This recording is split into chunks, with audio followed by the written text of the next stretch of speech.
and I'm really pleased to be joined by David Dayen, who is a writer, just somebody that everyone should read. If you're not reading him right now, you're doing it wrong. He's a fellow at In These Times. He's a contributor to The Intercept. He wrote what I think is one of the...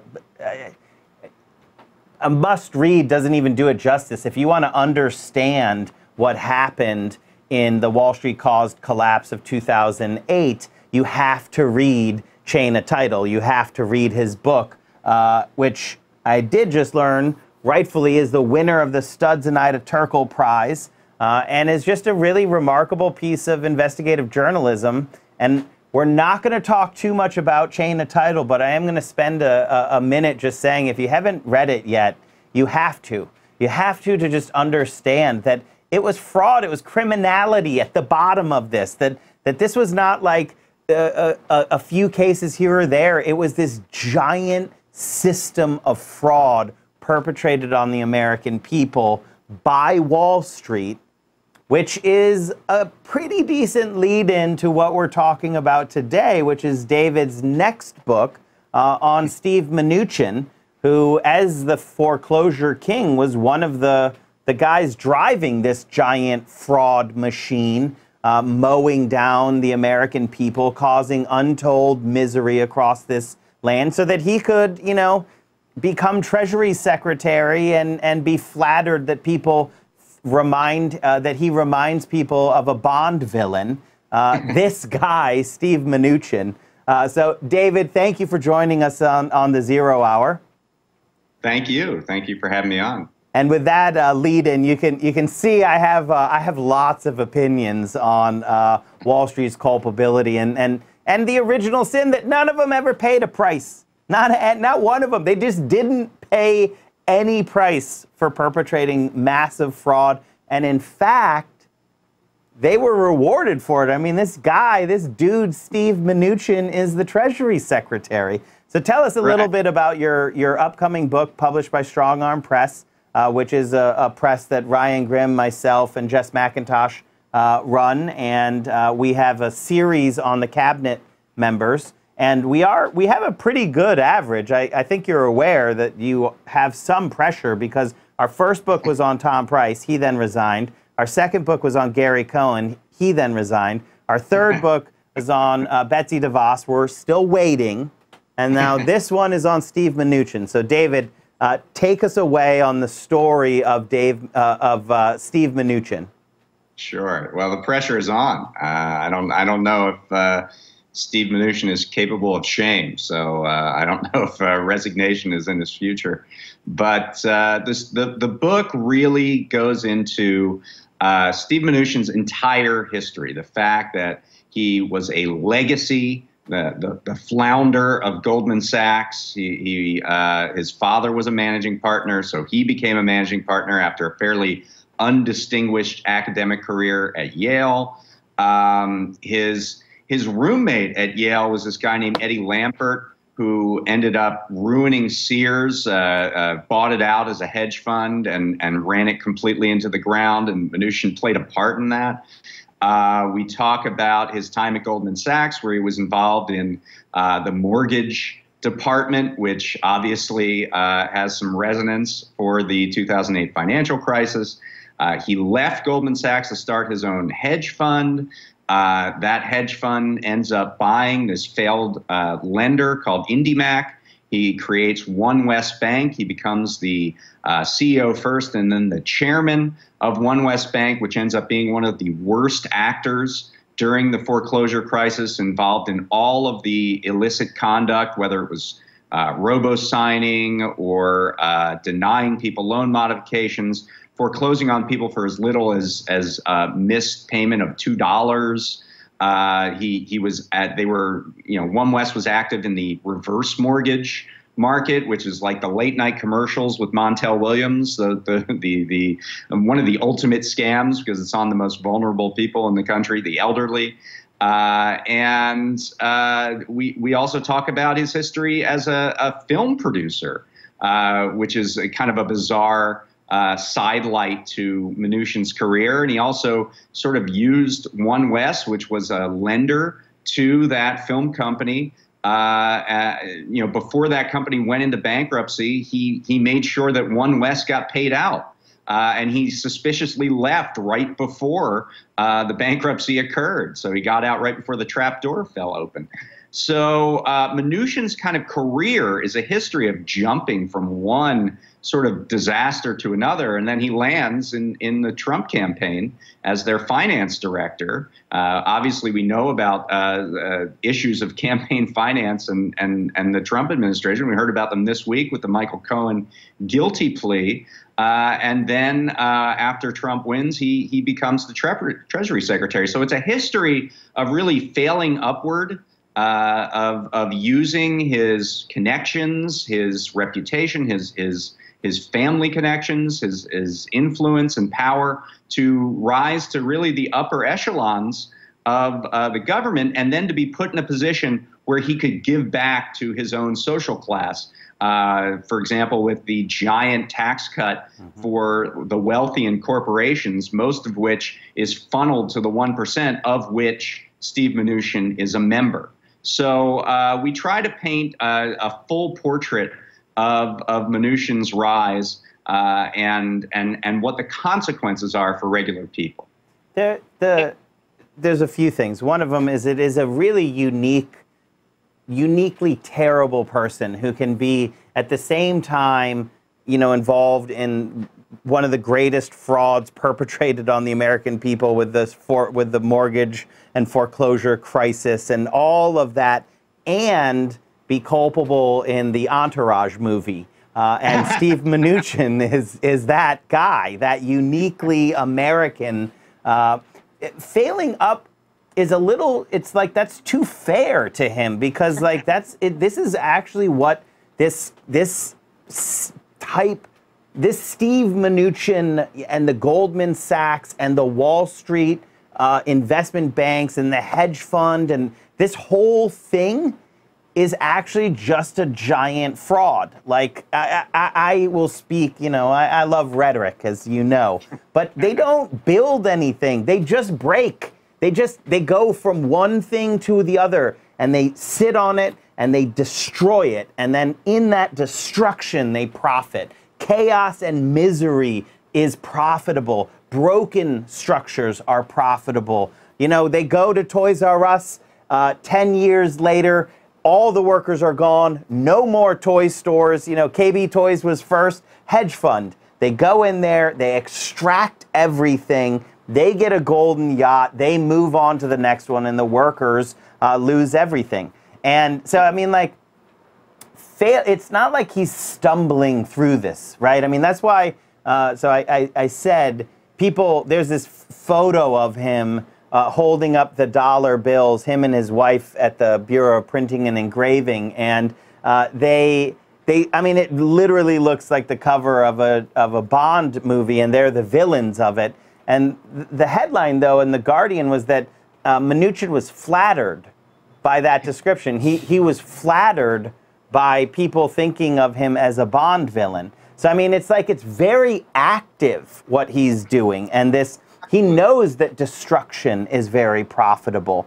So do you have a favorite sort of story from there that you think really, besides the Entourage movie, that really highlights who Steve Mnuchin is?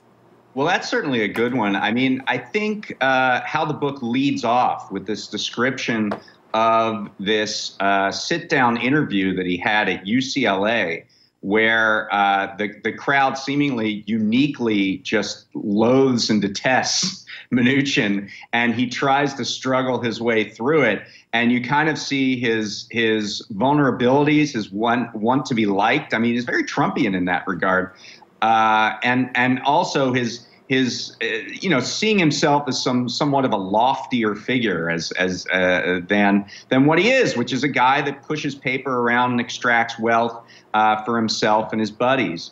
There were people dressed up as Marie Antoinette giving out cake in the hallway before that meetup. And then Mnuchin, he had a pretty rough go of it during that particular interview, and he tried to get the university to block the release of the tape of that interview. And all that did was increase attention and awareness, made it from a local UCLA story to a national story about his thin-skinned nature. And of course, UCLA eventually does release the tape, and more people see it as a result than they ever would have known about it prior to Mnuchin trying to bury it. And this is sort of kind of a trend with him of trying to keep his name out, trying to bury negative impressions of him. He tried to get his name taken off the internet at one point while he was chairman of One West Bank, because there were protests at his house. It's funny, I was at the protest that took place for Mnuchin before becoming Treasury Secretary, before his hearings. And it was the same people who were there years earlier who actually camped out on his lawn because they were protesting in favor of someone who was about to be evicted by One West. And they said, you know, if you're going to kick us out of our house, we're going to come to yours. And so this is, you know, a history. There was a flaming bag of dog poop put on his doorstep recently by a man. So, you know, though he's sort of an obscure figure, he seems to inspire a very intense loathing that is, you know, certainly not unique among members of the Trump cabinet, but for someone who is a figure like him, who's been very behind the scenes in his career, it's remarkable that the victims of his practices really have targeted him and know who he is. He has this uniquely hateable sort of thing about him, servile, yes man. Like, you're right, he's never going to resign. That's not in his nature. Now, I mean, he should end up in prison. That's what should happen. And he knows how to do what it is that he's doing, which is be part of this 1% club, who are basically the bankers in the game of Monopoly, right? And then all of a sudden you look over and somehow they have all the 500s when you're playing Monopoly, right? And it's just because it's a con. Like, he's not adding anything, and neither are this whole hedge fund system. All it does is destroy. You could get rid of the whole thing, and, you know, like, the only people who would be sad is Mnuchin and his golfing buddies. I don't know if he golfs or not, but I just figure he probably does. Well, let me just say, I mean, part of the story here is the fact that he wasn't held accountable, and the consequences of that and what it meant for our country.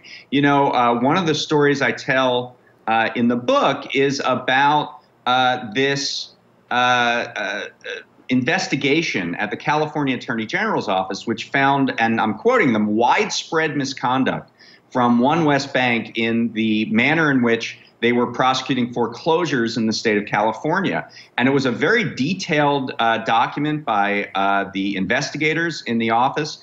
And Kamala Harris, who was the Attorney General at the time, chose not to prosecute.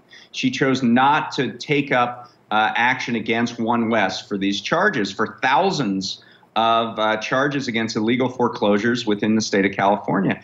And, you know, that inability to hold accountable at least the institutions that Mnuchin ran, if not himself, led to the fact that when he was put up for Treasury Secretary, he wasn't someone who was completely tarnished by having run a fraudulent operation that was actually sued by you know, the biggest state in the union.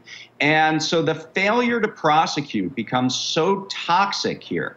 The failure to get accountability for the financial fraud that went on, that cost people their jobs, their homes, cost the economy an untold amount from 2008 on forward, that ends up being a situation that puts the very people who were responsible for much of this fraud in a position of power within the government. You know, Mnuchin brings in a lot of his colleagues from One West to work in the bank regulatory agencies. Joseph Otting, who was the CEO of One West Bank, is now the head of the Office of the Comptroller of the Currency, which is the main national bank regulator. So you have every CEO in the short and ignominious history of One West Bank is in the government setting policy for the banks.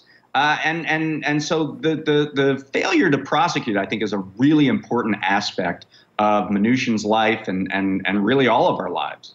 And I think that it's something that we have to take forward now. Like, I don't, it doesn't do us an incredible amount of good to do the what ifs looking backwards, but we definitely need to learn from looking backwards. And the main one to me in the Obama era was no Wall Street bankers went to prison.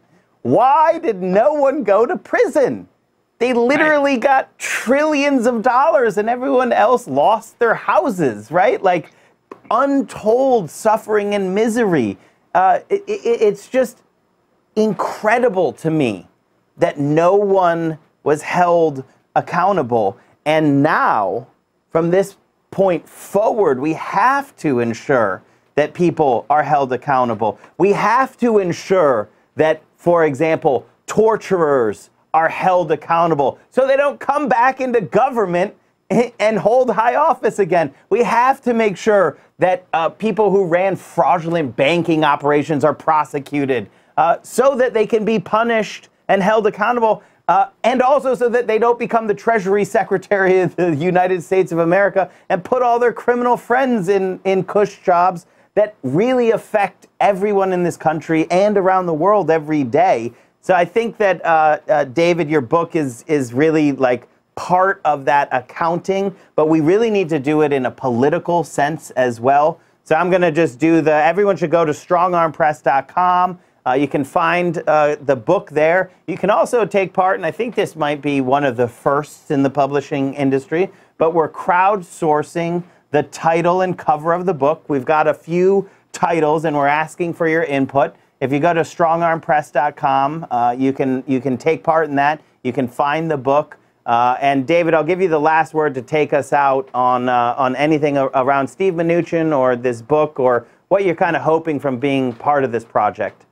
Right. Well, I want to thank you and Jess and Ryan for encouraging this project forward. I want to say that Rebecca Burns is my co-author on this, and she really did most of the legwork, I have to say, on putting this book together. I was there to sort of edit it and help in any way I could. And a lot of prior reporting that I had done about Mnuchin is in the book. But Rebecca Burns is a great journalist, and she was instrumental to getting this project off the ground. And I think it's really important, as you say, to create that accounting, to create that record and that object lesson for this, this being what happens when you fail to account for the fraud and abuse that occurs against everyday citizens through financial transactions. So I hope that people will get, an education into who Stephen Mnuchin really is and what he's doing right now, because we talk a lot about that, about what the deregulation that is going on of the financial industry and how that could breed another crisis. So I think it's important in this moment to really look at that closely and let that inform people going forward about. David, thank you so much. David Dayen with Rebecca Burns, author of the forthcoming book on Steve Mnuchin. Find it at strongarmpress.com.